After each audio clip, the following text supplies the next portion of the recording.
Está começando mais um canal INAC. Hoje contamos com a participação de quatro especialistas para comentar os principais acontecimentos do Brasil. Eu, Francisco Miné, começo saudando os nossos participantes, é, com a minha primeira convidada, doutora Maria das Dores Alexandra. Como vai, Maria das Dores? Boa tarde, querido. É um prazer estar aqui.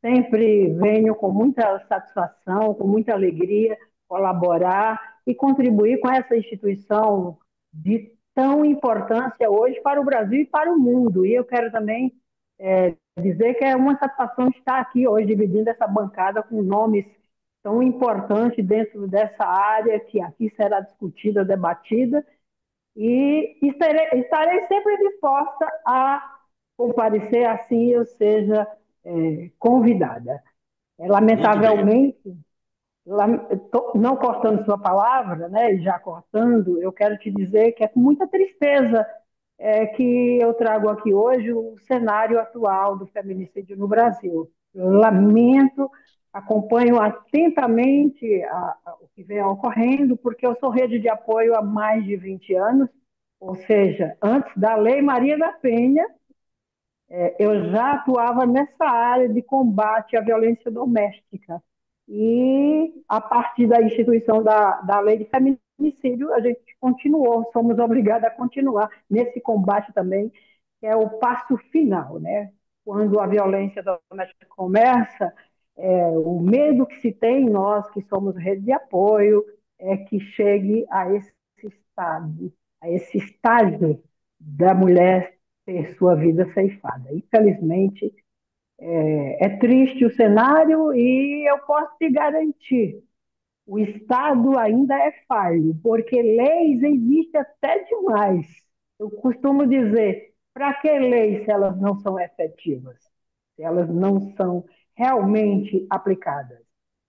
O cenário é apavorante, diga-se de passagem. Essa cena que aconteceu em São Paulo essa semana, de um agressor arrastar a sua ex-esposa a ponto dessa mulher ter suas pernas estraçalhadas, perdeu as duas pernas, uma mulher que nunca mais vai andar como eu, como as autoridades aqui presentes, é de grande tristeza, mas isso é um cenário que se repete quando não tira a própria vida, né? Deixando os filhos órfãos, porque os agressores, os feminicidas, eles não estão preocupados em reatar, em ver uma mulher feliz, em restabelecer, em levar uma família dentro de sua normalidade. Eles estão preocupados em realmente destruir a vida daquela que resolve romper relacionamento.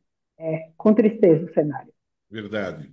É, Maria, eu preciso, antes de mais nada, né, reapresentá-la para os nossos ouvintes, né? A Por Maria é minha colega favor! advogada, ela é mestre em direito empresarial, militante em defesa dos direitos das mulheres, especialista em direito trabalhista e processual civil, também conselheira do Conselho de Desenvolvimento Social de Vitória da Conquista, Bahia, e integrante da Rede Nacional de Apoio às Mulheres Vítimas de Violência Doméstica. Eu já vou voltar nesse tema, que é um tema muito importante, para passar a palavra para você, Maria, e vou aproveitar aqui para saudar também os meus outros participantes aqui, o doutor Humberto Falcão Martins, doutor em administração, professor titular da Fundação Dom Cabral e especialista em gestão pública, política pública e governança. Como vai, Humberto? Muito bem, muito obrigado. Um prazer imenso estar aqui também com todos vocês, debatendo essas questões palpitantes, né, de interesse nacional, relacionadas, dentre outros assuntos, à gestão pública também. A INAC tem desenvolvido um trabalho muito relevante, a gente já tem uma parceria há algum tempo e é uma satisfação muito grande estar aqui com vocês hoje para debater esses temas.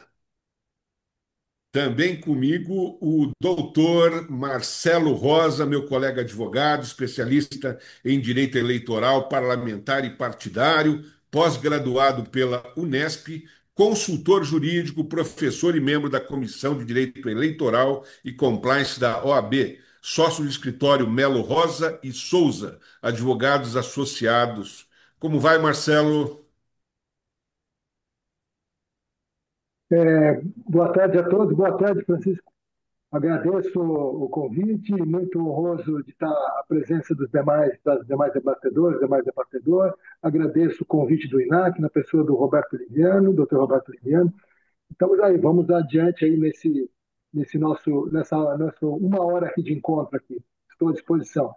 E fechando o nosso time de primeiríssima linha, a também doutora Aline Caroline Nava, advogada especializada em direito previdenciário, atuante no RGPS e RPPS, pós-graduada em direito previdenciário, integrante da equipe do escritório Geller e Viduto Advocacia. Como vai, Aline? Bem, e você, Miné? Boa tarde a todos, boa tarde a quem nos ouve. É um prazer enorme participar aqui dessa roda de conversa. E eu, Francisco Miné, inicio o nosso programa com um tema absolutamente doloroso e também urgente.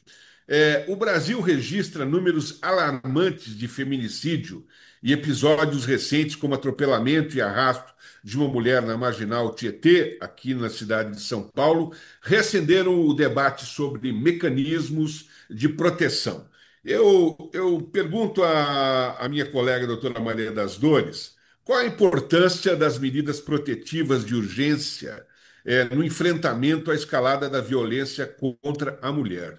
E ainda aproveitando para que nós analisemos essa questão do feminicídio não apenas como um fenômeno pontual, porque na realidade hoje nós antevemos o feminicídio já com uma doença, com um ódio às mulheres, né? Então eu gostaria que a Maria iniciasse o nosso debate a respeito disso, respondendo esse questionamento. Querido doutor, de suma importância a medida protetiva e sem ela, certamente o número de feminicídios seria bem maior. Posso te garantir, mais uma vez, eu aponto o Estado como objeto que falha nessa aplicação da manutenção da medida protetiva. O que é isso? Como eu trabalho, e só aqui na minha cidade, Vitória da Conquista, eu já intermediei, atuei em mais de 2.000 medidas protetivas, então eu tenho autoridade para estar falando de tal assunto. A medida protetiva é importante, mas a manutenção, o acompanhamento, a sua efetividade é muito mais. O que acontece? Não adianta o juiz conceder uma medida protetiva para uma senhora, uma mulher, uma vítima, e a partir do outro dia não atendê-la mais. Porque muitos agressores, a partir do momento que tem conhecimento que o juiz determinou que ele se distanciasse daquela vítima a 300 metros, ele se aproxima mais ainda. Ele se aproxima mais ainda. Por quê? Porque ele sabe que um final de semana, à noite, um feriado, o juiz não vai localizar, não vai tomar nenhuma providência com relação ao descumprimento daquela medida. Então, isso é um fato que se dá muito nas pessoas que têm medida protetiva e muitas mulheres têm medo. Então, quando a medida protetiva é concedida e ela não é acompanhada pela justiça, ela é enfraquecida. Tá? Então, é importante, mas falta a parte do Estado, qual seja, acompanhar e dar a devida proteção àquela vítima. O agressor se aproximou daquela vítima, a justiça tem que saber. Existe mecanismo para isso. Existe hoje uma quantidade enorme de aparelhos tecnológicos que vão acusar para a justiça que aquela vítima corre perigo. Então, o que acontece? O que deve ser feito? O juiz tem que acompanhar e tomar as providências. O agressor, se aproximou da casa da vítima, do endereço da vítima, alguém tem que fazer alguma coisa, tem que acionar a viatura, tem que prender, tem que aumentar a distância, tomar alguma providência que a própria vítima vai informar o juiz. Olha, para mim fica mais seguro se ele não puder ficar próximo de mim a 1 quilômetro, a 500 metros, porque o juiz começaram a dar medida protetiva a 250 metros. Aí aumentaram um pouquinho, 300 metros. Aí hoje eu consegui muitas medidas protetivas que o agressor não poderia se aproximar da vítima até 500 metros. Ainda acho pouco, porque quem está a 500 metros chega na vítima em menos de 1 minuto, se ele estiver se utilizando de um transporte público como uma moto, um carro, etc. Então, falta o Estado realmente cumprir a parte dele, meu amigo. Essa é a minha opinião, visão diante do que eu conheço. Muito bem, Alexandra.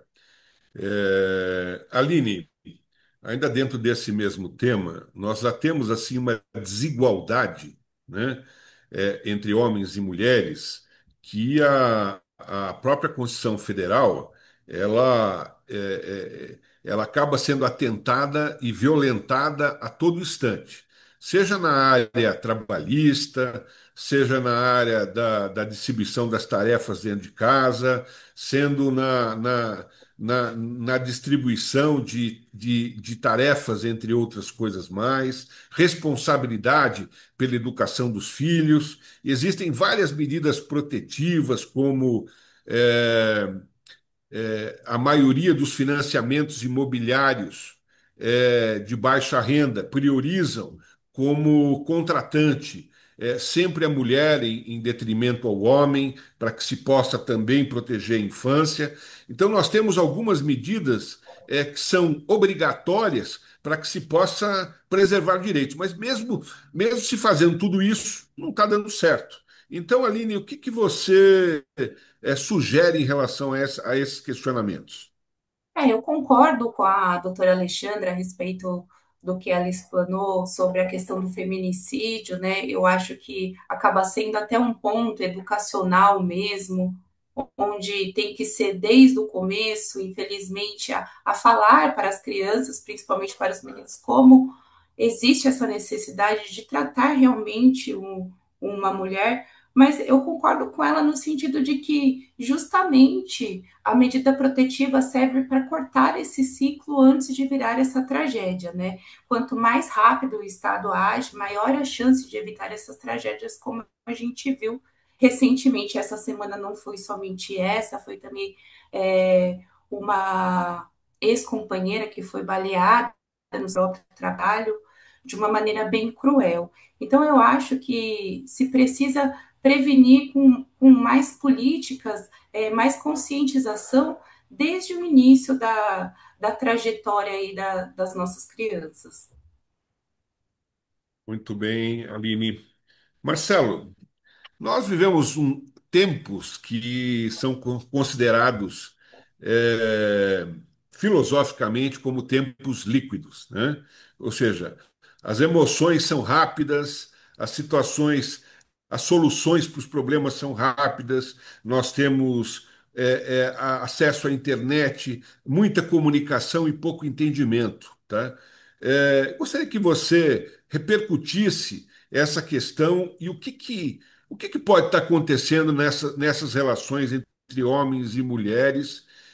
Ou sempre isso piorou ou sempre foi assim? E agora nós estamos simplesmente passando a divulgar esse status de violência. Então, essa questão do, dessa condição da mulher aí enfrentando a violência, isso vem de lá de trás, né? Da questão que sempre a nossa sociedade patriarcal colocava sempre a mulher como sendo submissa a todas as situações. Eu vejo, vou fazer um retrospecto aqui da minha família. O meu avô, todo mundo sentava na mesa e ele era o primeiro a comer. Se alguma mulher comesse antes, ele fazia cara de bravo. Então isso vem de lá de trás, e já aí agora com essas questões hoje que temos o celular, a internet, passaram a ser divulgados com muito mais frequência e aí nós estamos tendo esse caos social e urbano, né? Nessa semana, aí tivemos 3 casos essa semana. Tivemos, ah, 10 dias atrás, em Piraju, aqui no estado de São Paulo, uma mulher que foi assassinada pelo próprio esposo, um policial militar, e ela era advogada, colega advogada, membro da comissão da mulher advogada, até que houve nota de repúdio da OAB. Então, a situação vem de lá de trás, como foi dito aqui pela linha, questão de educacional, a educação, e a nossa sociedade patriarcal. E hoje, graças a Deus, hoje as mulheres estão quebrando essas amarras aí, esses estigmas, esses estereótipos que foram colocados de submissão, né? Tá certo? Eu vejo, eu tenho uma filha, minha mulher sempre coloca que ela não pode estar submissa a nada. Ela tem que ter seu espaço, ela tem que ter voz e vez para tudo. Tá certo? Então, e, mas eu lamento muito a questão, eu concordo plenamente com a doutora Alexandre na questão da distância da medida protetiva, e eu lamento que o judiciário ainda é um paquiderme, os passos muito lentos para ter uma ação efetiva. Aí, mas foi pedido, mas ainda estava sob análise. Mas entre a análise e, eventualmente, o deferimento da medida protetiva, tivemos o óbito dessa esposa, às vezes, muitas vezes, na frente dos próprios filhos. Essa questão, infelizmente, agora nós estamos vendo por conta dessa, conforme você mesmo falou, Francisco, do aumento da rapidez da notícia, né? E aí está se difundindo muito mais. A mulher, às vezes, está sendo agredida, pode colocar o vídeo na sua rede social e isso fragmenta e pode até ter uma questão de mais agilidade. Tivemos aí, nesses últimos tempos, o famoso a mulher ligando para pedir uma pizza para a autoridade policial, o Disque Denúncia. Então, teve que ter esses artifícios aí para tentar a questão de sobrevivência em pleno século XXI, que é inadmissível. Muito bem, Marcelo. Humberto, dentro das chamadas políticas de governança relacionadas a um tema tão importante como esse, focado na questão envolvendo violência, né? Parece que o Estado padece, quando eu falo Estado, é município, União, Estado, parece que padece de uma maldição, maldição do trabalho inacabado, né? As pessoas começam projetos e não terminam projetos, né? Tudo tem a cara do político, mas não tem a cara da sociedade. E aí eu pergunto para você, você que é um especialista em governança, né? Ou seja, o que nós podemos melhorar em relação a esse questionamento, a essas situações? Muita coisa, né? Isso não está apenas relacionado ao funcionamento do Poder Judiciário, né? Que a gente está aí falando de instituições mais estabelecidas, instituições canônicas, como o direito, por exemplo, mas a gente está falando de políticas sociais. Há um leque muito grande de políticas sociais que podem e devem ser melhoradas para fazer com que esse estado de coisas se altere substancialmente. Políticas sociais que são implementadas em rede, que envolve mobilização de pessoas no sentido de tornar determinados temas mais conhecidos, aumentar a sensibilidade das pessoas em relação a esses temas. Isso acontece na educação, isso acontece na saúde, isso tem que acontecer na assistência social. Então, há uma série de coisas que podem e devem ser feitas para que essa temática ela penetre nas políticas públicas, em várias delas, eu mencionei algumas aqui, e que essas instituições, tanto públicas quanto instituições privadas, comunitárias, que servem de apoio, que fazem parte dos arranjos de governança dessas políticas públicas, possam ser mais efetivas e ter um papel preventivo, muito mais eficaz do que um papel corretivo, mas o papel corretivo também é importante. Muito bem. Humberto, eu ainda vou continuar com você e mudar um pouquinho o tema, tá? Segundo o levantamento do Atlas Intel Bloomberg, divulgado nesta terça-feira, os brasileiros apontam que a criminalidade e tráfico de drogas são hoje o maior problema do país. 62,7% dos entrevistados colocam essa questão entre as principais preocupações. Logo atrás vem a citada corrupção, em 59,8%. Me parece que uma coisa tem ligação com a outra também. Berto, como é que esses dados eles dialogam com a realidade da governança e da formulação de políticas públicas hoje? Bom, primeiro que é muito bom que esses dados revelem que os brasileiros estão preocupados com isso, né? Para começar. Então, eu acho que esse talvez seja o único aspecto positivo, né? Acho que a questão da criminalidade e a questão da corrupção fazem parte dos nossos problemas recorrentes, né?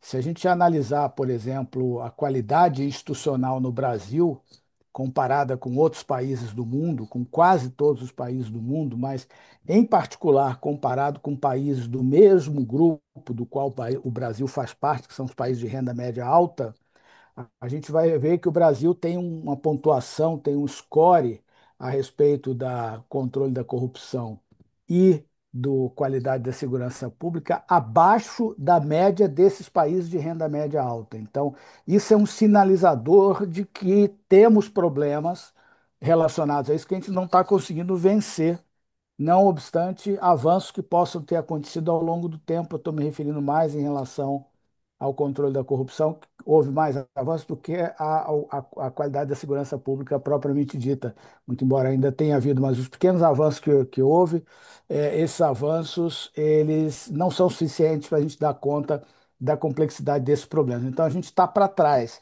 E no caso da segurança pública é ainda pior, que a gente está no nível abaixo dos países de renda média baixa, dos países menos desenvolvidos do mundo, né? Então, o Brasil é um país perigoso no que se refere a isso, né?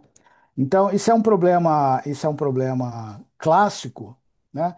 E por trás desses dois problemas, né, existem problemas, existem componentes institucionais bastante importantes relacionados à gestão de pessoas, relacionados a uma série de outros aspectos. A gente não vai conseguir avançar significativamente na melhoria das políticas de segurança pública, né? E nem na melhoria de controle da corrupção, se a gente não avançar na pauta da gestão pública, na melhoria da gestão pública de um modo geral. Isso envolve melhorar significativamente a gestão de pessoas, a gestão dos processos, a aplicação de tecnologia, né, a gestão das parcerias, né, e por aí vai. Quer dizer, não tem melhora possível em nenhuma política pública se o funcionamento do poder público não for minimamente satisfatório, né?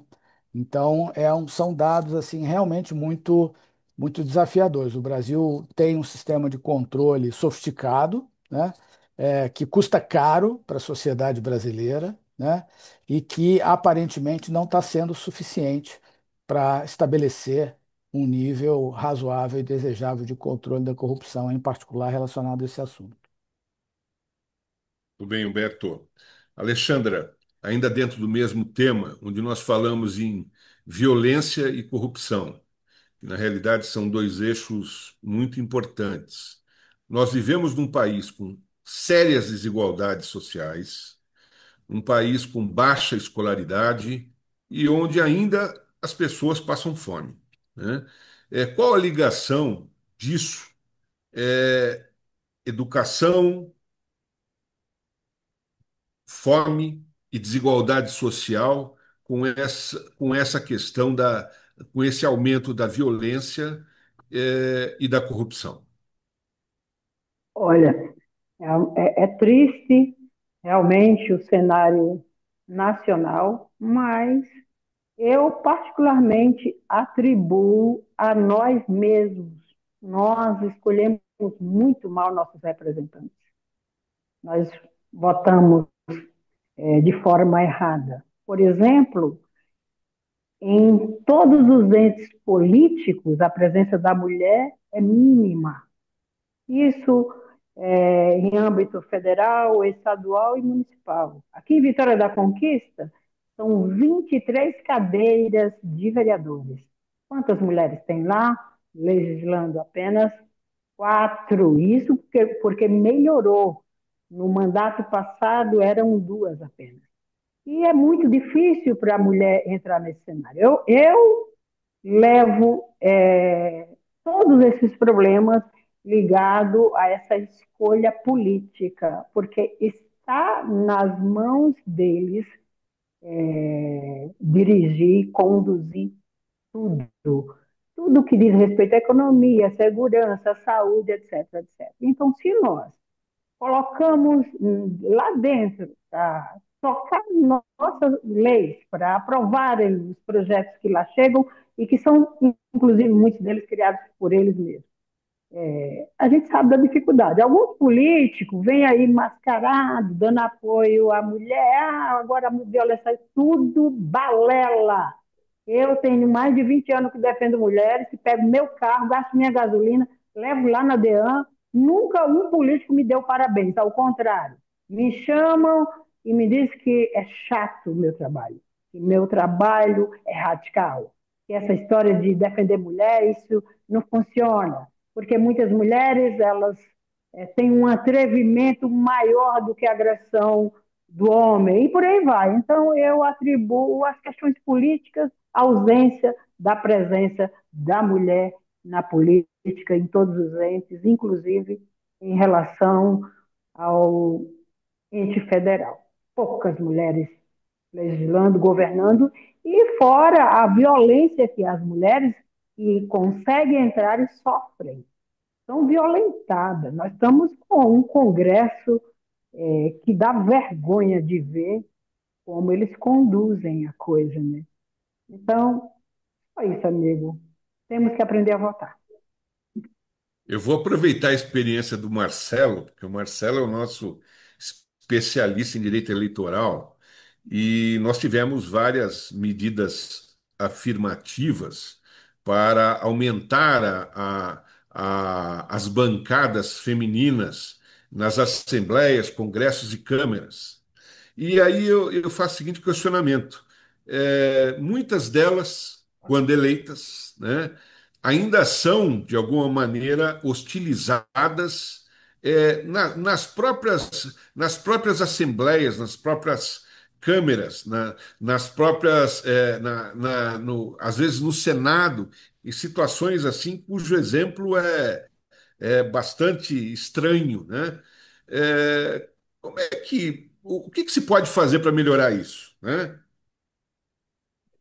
Bom, Francisco, conforme eu falei no outro tema, infelizmente a nossa sociedade é enraizada no patriarcal, em que o homem se sobrepõe à mulher em todos os sentidos. Tivemos casos dias atrás de deputada sendo cortada, tentando ser hostilizada no uso regimental da sua palavra na Câmara dos Deputados.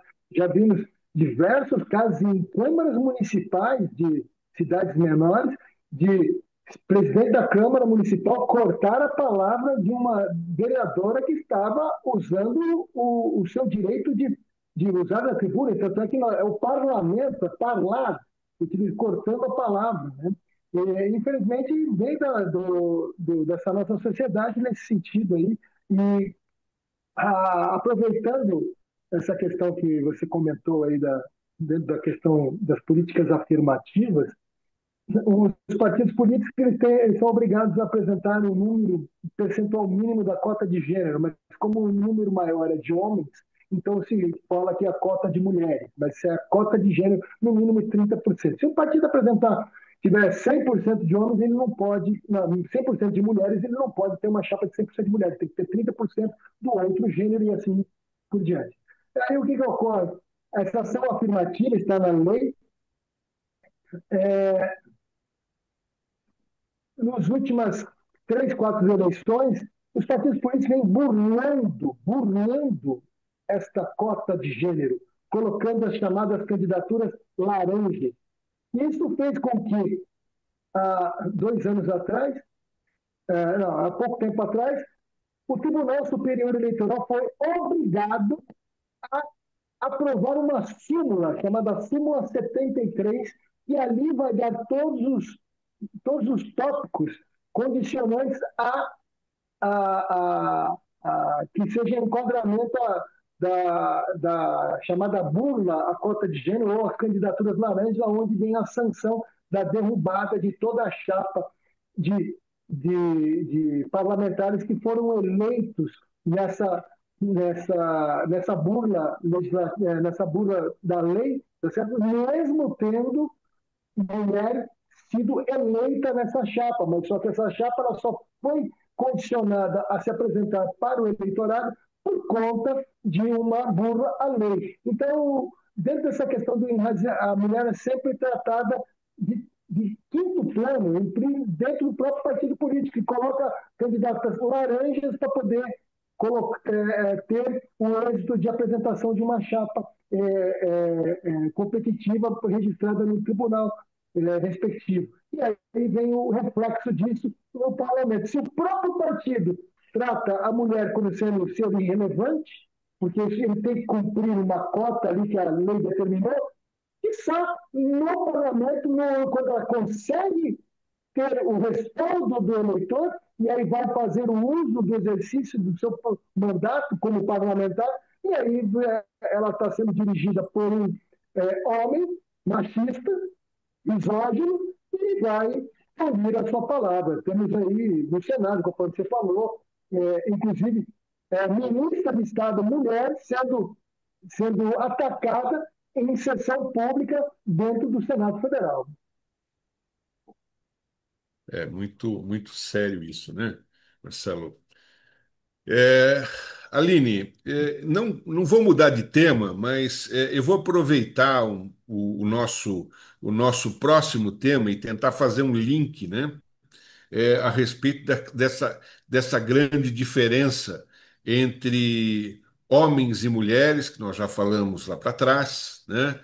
E a mulher recebe menos, a mulher tem dupla jornada, a mulher tem entre aspas, né, um pouco de vantagem previdenciária quando se aposenta um pouco mais cedo, né, por idade do que os homens, né?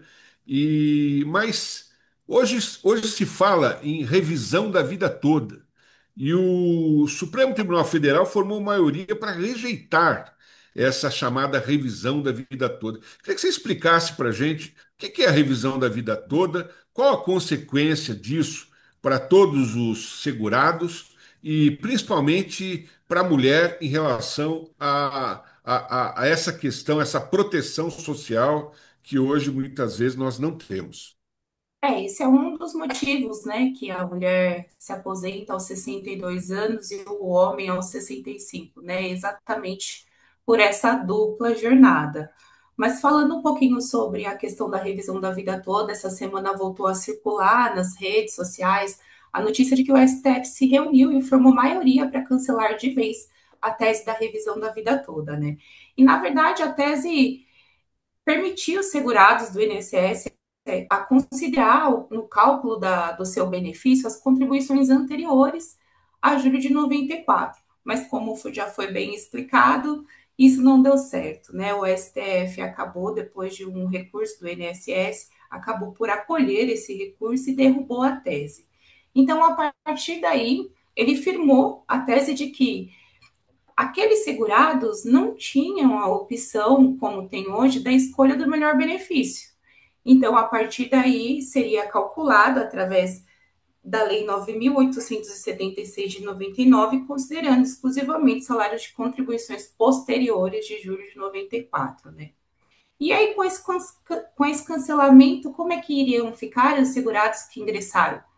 Porque foram milhares de segurados que ingressaram, tiveram liminares, seus benefícios foram revistos, inclusive por ação judicial. Então, o STF, agora no cancelamento, entendeu pela irrepetibilidade de valores, ou seja, essas pessoas que tinham processo em andamento e que tinham sido, por algum motivo, seus benefícios revistos, né, voltaria ao valor original, mas não teria mais nada para devolver, não teria devolução de valores, né? Isso porque ele entende que o benefício previdenciário tem caráter alimentar e receberam esses benefícios de boa-fé. Foi exatamente essa decisão aí do cancelamento da tese da vida toda. Muito bem, ainda nós tivemos mais uma decisão. O TRF1 ainda garantiu pensão por morte a uma ex-companheira que recebia pensão alimentícia, reconhecendo que essa dependência econômica, mesmo fora da união formal, ela se mostrava importante para o sistema previdenciário, eh, proporcionando uma estabilidade jurídica, e sensibilidade social. É isso Como é que nós mesmo. podemos analisar isso como um avanço? O TRF da primeira região decidiu que a ex-companheira que recebia a pensão alimentícia judicial do segurado, quando da data do óbito ainda permanecia recebendo, tem direito à pensão por morte, né? A turma realmente entendeu que a pensão alimentícia é prova de dependência econômica, conforme a lei de benefício, né? Ou seja, mesmo após o fim da união estável, se a pensão alimentícia estava, se a pensão judicial, né, estava alimentícia judicial estava ativa, a ex-companheira deve ser reconhecida como dependente e tem direito ao benefício.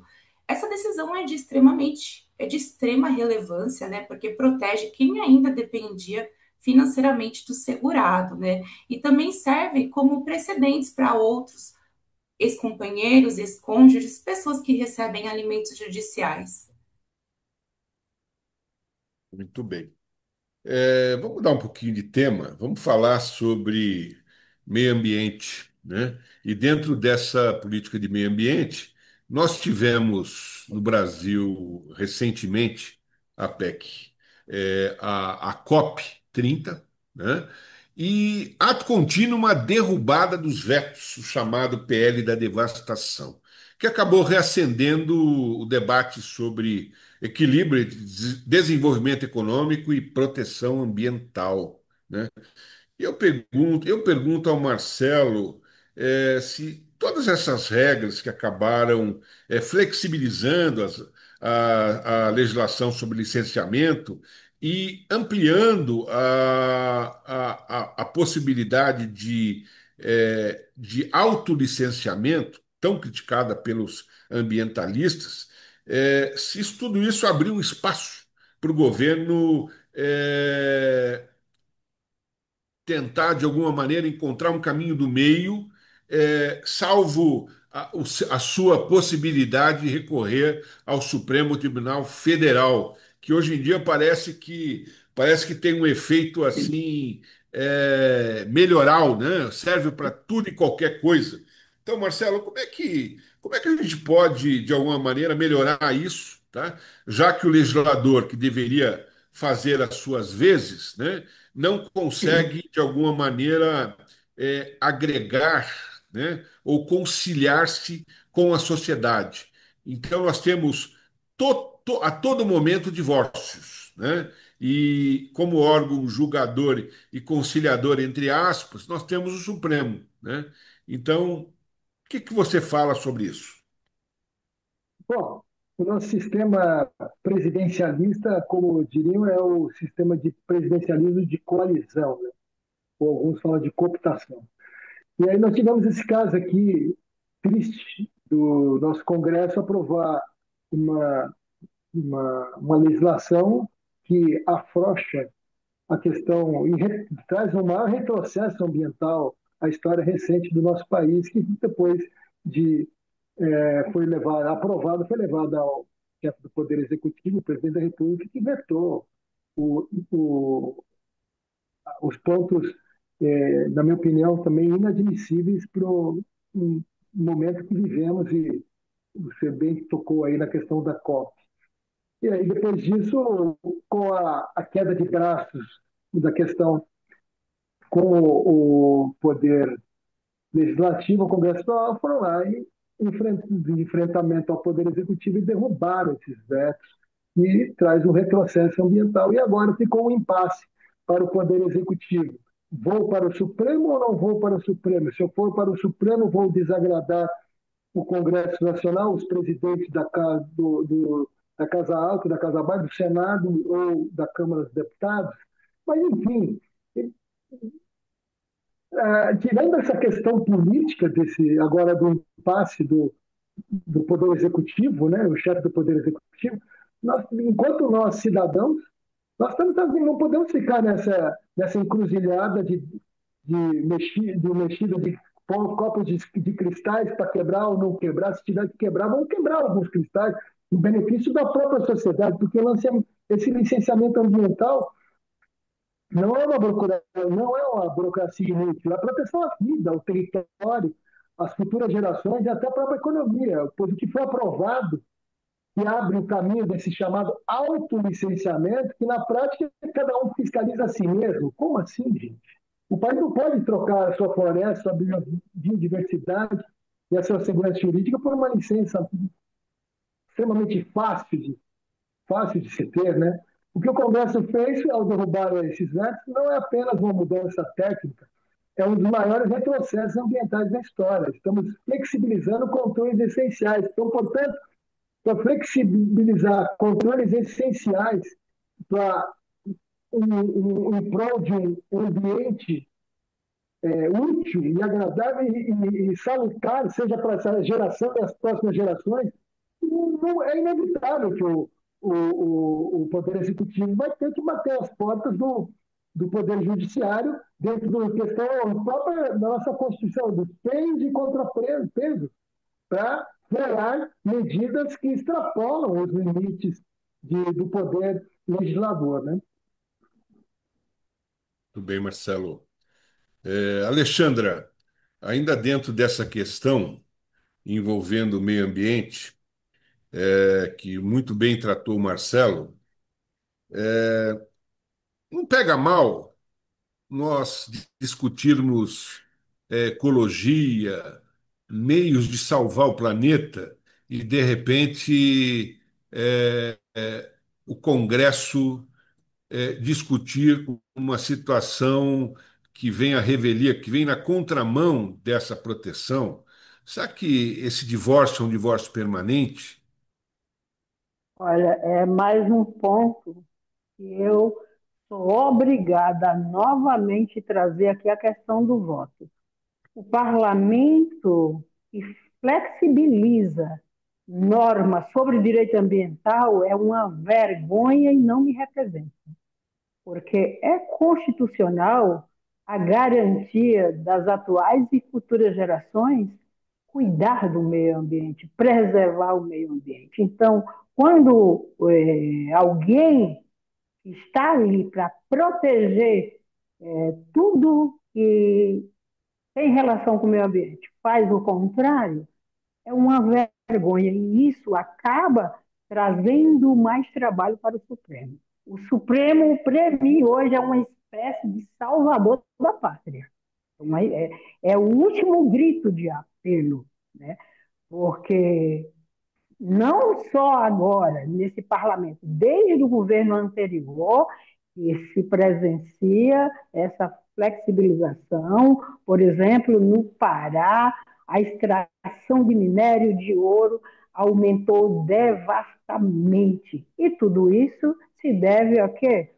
A quem está lá que tem interesse em facilitar a riqueza ilícita, ainda que seja passando por cima da própria Constituição Federal. Então, vejo com preocupação e acredito que nas próximas eleições isso pode ser corrigido. Muitas pessoas que estão aí atentamente a esse tipo de parlamentar certamente vai reprovar nas urnas que essa pessoa, esse parlamentar, retorne para continuar agredindo ao meio ambiente. É com preocupação que eu vejo. Verdade. Aline, ainda sobre esse tema envolvendo o meio ambiente, nós falamos em direito sobre segurança jurídica, né? Que mensagem se passa, né, quando você sinaliza uma coisa, né, faz outra, né, ou propõe fazer outra, né, mesmo após você discutir algo diverso, né, e tudo tem que ser submetido à chamada Corte Superior, ou chamada Suprema Corte. que tá errado? Ah, muitas coisas, né, Miné? Passa uma péssima mensagem aí, esse negócio do governo e do Congresso terem opiniões diferentes sobre tudo e acaba parando lá no STF, né? Não é bom, né? A gente percebe que as instituições brasileiras aí não estão legais, não entram em acordo e ficam disputando politicamente entre si. Mas é isso. Humberto, eu, eu antes de passar o tema, e nós vamos falar também sobre algo de natureza eleitoral, né? Eu gostaria de ouvir você também a respeito dessa questão de falo uma coisa, mas faço outra, né? E o Supremo servir como um órgão de governo, né? Não como um órgão de arbitramento, né? Queria que você, que tem essa visão sobre governança, ou seja, o que nós podemos fazer? Nós temos uma Constituição que delegou uma série de poderes ao Supremo. E, ao mesmo tempo, nós nos queixamos sobre ativismo do Supremo Tribunal Federal. Queria que você falasse um pouquinho sobre isso. Olha, eu acho que isso é uma distorção no modelo democrático, né, de governo, né, e que reflete uma série de coisas, quer dizer, reflete um quadro de polarização política em que, às vezes, você tem um governo que tende mais para um polo e você tem uma maioria parlamentar que tende para outro, mas o governo precisa do apoio dessa maioria parlamentar e, às vezes, geram-se impassos, né? Cabos de guerra e que acabam estourando na mão de uma espécie de, com muitas aspas, o que eu vou dizer aqui, de poder moderador, que não caberia, em princípio, ao Supremo Tribunal, mas ele acaba tendo esse aspecto, né? O que é muito ruim, né? O que seria muito desejável é que a gente pudesse colocar as instituições para promover um debate arejado, saudável, amplo de política pública e que houvesse mais capacidade para que essas políticas pudessem ser implementadas de maneira enfim, de maneira satisfatória, né? O caso que foi colocado em pauta aqui, por exemplo, do retrocesso no licenciamento ambiental, é um exemplo disso. Há uma certa polarização em torno de posições preservacionistas, não fazer nada, não tocar, e em torno de posições fazer de qualquer jeito, devastando o meio ambiente. Então, a gente não tem aqui uma via edificadora e cuidadosa ao mesmo tempo, e falta muita capacidade governamental para operar um processo de licenciamento mais ágil e mais inteligente. Falta menos capacidade federal, mas também falta, né? O IBAMA, por exemplo, é menor do que deveria ser, né? Só para citar um exemplo, mas, sobretudo, falta muita capacidade no nível local. Aí é um quadro desolador, né? E a responsabilidade local pela preservação ambiental é a principal delas, né, pelo mundo inteiro. E a gente tem um grave problema disso no Brasil. Eu vou continuar com você, Humberto. Vamos lá. É, Nós tivemos uma investigação que chegou ao Supremo Tribunal Federal apontando que os deputados federais Josimar Maranhãozinho, Pastor Gil e Bosco Costa, todos do mesmo partido, como suspeitos de cobrar propina em troca de liberação de emendas, chamado orçamento secreto, né?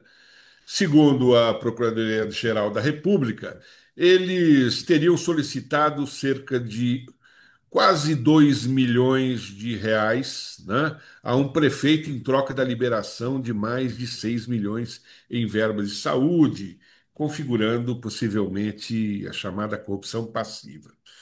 Roberto, como é que isso afeta nosso combate e a nossa política anticorrupção e de transparência e governança? E existe alguma virtude nessas emendas parlamentares que foram criadas no Brasil? Eu acho que não existe virtude nenhuma, isso afeta de maneira decisiva, né, e negativa as nossas instituições, o combate à corrupção, o orçamento público, dentre outras, tá certo? Então, a gente começou no programa falando sobre a percepção da população sobre a corrupção, e aqui a gente estava falando da corrupção evidenciada, né, de uma certa maneira demonstrada, né? Na sua maneira mais cruel. Quer dizer, o que esses mecanismos de orçamento secreto, quer dizer, esse tipo de evento que a matéria se refere, ela dá margem a gente imaginar que esses mecanismos como orçamento secreto são, na verdade, mecanismos de institucionalização da corrupção, tá certo? Que fragilizam a boa gestão, né? E não tem nenhum critério, né? Não tem rastreabilidade, né? Não tem publicidade, né? Subtrai completamente a racionalidade do orçamento público, tem um impacto fiscal absolutamente significativo, né? Favorece a propina, o direcionamento, a negociação opaca, a formação de quadrilha e tudo mais. Reduz a eficácia dos sistemas de controle, né, que são, num certo sentido, são imunes a determinados instrumentos de controle, né, e gera uma desconfiança no sistema político. Então, eu acho que esse é um problema gravíssimo, né? É um problema sui generis, é um problema, é uma jabuticaba podre na nossa política nacional que precisa ser urgentemente endereçado e eliminado. É, Alexandra, ainda dentro desse tema, emenda parlamentar, né, nós temos várias cidades do interior, e não só as cidades do Nordeste, como cidades também do Sul, Centro-Oeste, que foram beneficiadas com as chamadas emendas parlamentares, sem qualquer prestação de contas, né? É, Essa chamada descentralização do dinheiro federal, ela não poderia ser benéfica para a sociedade se a sociedade tivesse mais acesso a esses projetos? Sem sombra de dúvida. A sua pergunta tem uma super pertinência e esse é o interesse de toda a sociedade brasileira, conhecer mais o que acontece nos bastidores políticos. Quando se fala em algo secreto, já chama muita atenção, já causa uma certa desconfiança. Por quê? Secreto é algo público. Como é que eu posso tratar a coisa pública como secreto? Secreto se trata as coisas no âmbito privado, super particular, aquela coisa que se dizia antes, briga de marido e mulher não se mete a colher. E hoje a gente já diz o contrário, se mete sim. Então, é vergonhoso e acredito que isso tem que imediatamente ser tomada uma providência e tudo tem que ser não só transparente, mas tem que haver também a participação da sociedade. Precisamos saber para que aquela emenda foi destinada e não só saber, acompanhar a execução dela, porque sabe-se que muitos projetos, muitas emendas são destinadas a determinado projeto, mas aquele projeto não é executado. Ele se dá início, porque no próximo ano tem eleição, aí ele quer mostrar que está trabalhando. No próximo mandato ele não ganhou, mas o dinheiro sumiu. Então, é preocupante e a sociedade tem não só que participar, como acompanhar também. Aline, ainda dentro desse tema, acompanhamento dessas emendas parlamentares, nós temos diversos órgãos públicos que teriam por obrigação controlar o cumprimento desses projetos e o pagamento dessas verbas e a forma como essas verbas são utilizadas. Ministério Público, Tribunal de Contas, sociedade civil, o próprio Poder Judiciário, entre outras, né? O que está faltando? Está faltando, ou seja, tem um monte de gente fiscalizando, mas que não está fiscalizando, ou isso eventualmente nos demonstra uma falha da nossa estrutura de fiscalização? Com certeza, né? A instituição novamente falhando no controle aí dessas emendas, né? O orçamento secreto, como já foi falado aqui, ele precisa ser transparente para evitar esses abusos, né? Não pode o dinheiro público ser usado também como uma moeda de troca, né? Ele tem que ser destinado a projetos realmente da população brasileira. Então, na verdade, se faz uma fiscalização, mas nada é fiscalizado, né? Verdade. Marcelo, vou fechar esse tema com você, porque ele é um tema problemático, né? Já que essa questão das emendas, eles são algo que estão a todo instante sendo objeto de discussão e que nós não temos solução. Nós não temos.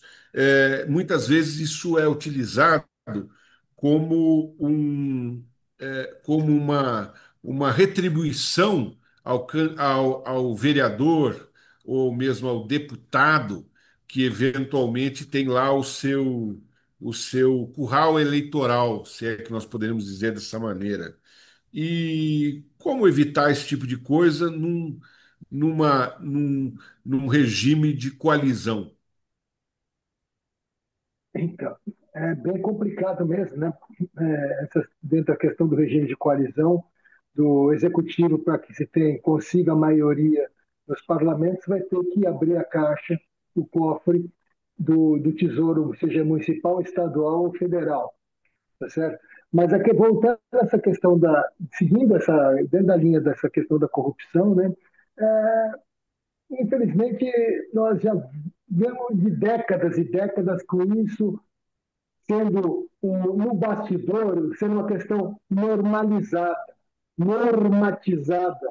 Agora, com o advento da, das informações mais rápidas, é que nós estamos tendo mais acesso a essa situação quando tem alguma denúncia, investigação, vão lá, a, apreendem dispositivos eletrônicos, celulares, notebooks, tablets, e aí acabam descobrindo um enraizamento, um elo de ligação entre os agentes públicos, seja o Poder Executivo, Poder Judiciário, às vezes, ou o Poder Legislativo, ou um lobista, que hoje nós não temos a legislação que regulamenta essa figura do lobista, tá certo? E vou além. Temos uma outra, além do orçamento secreto, nós temos essas questões de contratações de municípios que nem tem, às vezes, verba condizente para educação, seja para educação ou saúde, municípios paupérrimos, pequenos, que vivem do Fundo de Compensação dos Municípios, lá o Fundo Nacional de Compensação para os Municípios, que não tem orçamento, não tem receita própria, e contratam expoentes da música sertaneja, de música brasileira, por a peso de ouro. E aí fica-se por isso mesmo. Aí tivemos casos do judiciário verificar que o valor cobrado por esse grande expoente sertanejo estava naquele município, comparado com outros locais, estava 3 vezes mais na proporção do tamanho do município. Então, essa questão, infelizmente, é enraizada, né? Seja na corrupção de desvio por parte do chamado orçamento secreto, que foi bastante debatido aqui, mas claro também dessas contratações aí de shows artísticos, de grandes cantores sertanejos, grandes cantores de forró, de axé, e que um município que não tem condição de ter receita própria. O cidadão e a cidadã está lá carente de saúde, de educação, carente mesmo de saúde e educação, mas está lá, o pão e circo tem que ser dado. E muitas vezes no bastidor esse político fala, não, eu preciso ter essa gordurazinha, porque senão eu não consigo fazer a minha reeleição, porque eu não consigo ter essa gordura para fazer a minha reeleição. Ou seja, gente, 2026 está aí, a água sanitária é o melhor método de você é, é, fazer uma asepsia no parlamento, ou também a luz do sol é a melhor asepsia. E aí o que eu volto a dizer, que eu sempre dou no curso de formação política, o brasileiro precisa ter a consciência política, a formação política, de ter consciência de que o seu voto é consequência daqui a 4 anos, seja para o bem ou seja para o mal. Muito bem, Marcelo. E estamos chegando ao final do nosso programa do canal INAC. Eu agradeço a participação do Dr. Marcelo Melo, do Dr. Humberto, da doutora Aline e da minha querida doutora Alexandra por mais esse programa que engrandeceu em muito os nossos ouvintes e também a nossa sociedade, porque a partir do momento que nós debatemos, nós aprendemos, né?